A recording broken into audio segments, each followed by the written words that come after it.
The Amazon is a colossal mystery.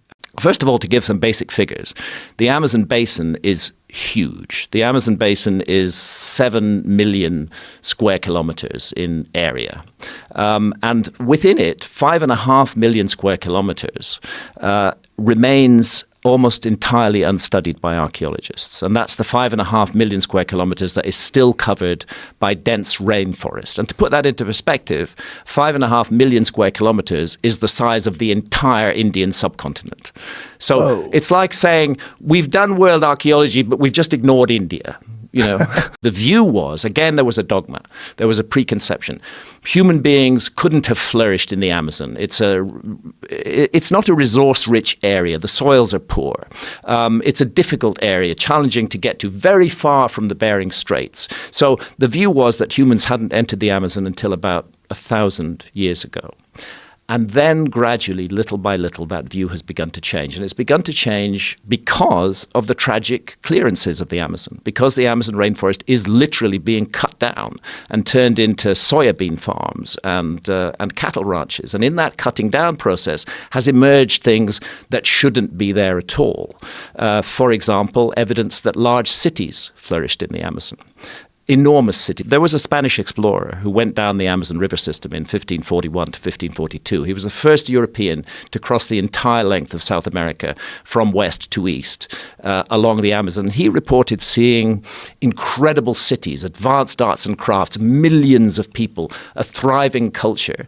And 100 years later, when other Europeans got into the Amazon, they couldn't find these cities. So they said, Francisco Orellana, that was his name, made it all up. It was just a fantasy.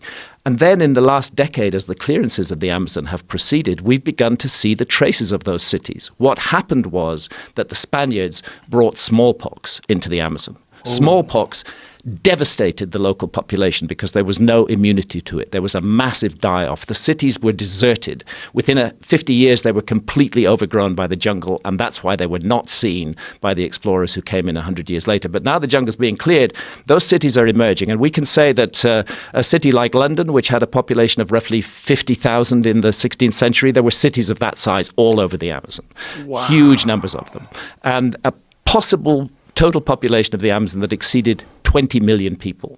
What? Yes, 20 million. And then you ask yourself, how did they do that? How did they feed 20 million people in the Amazon? Because it's a fact, rainforest soils are poor. It's one of the reasons these soybean farms are a really stupid idea, because once you clear the rainforest, the land is largely unfertile and you can't grow stuff on it for very long. So how did they feed all these people?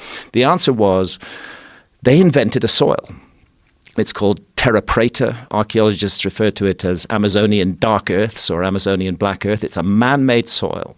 It's thousands of years old. It's full of microbes that are not found in adjoining soil. It's based around biochar.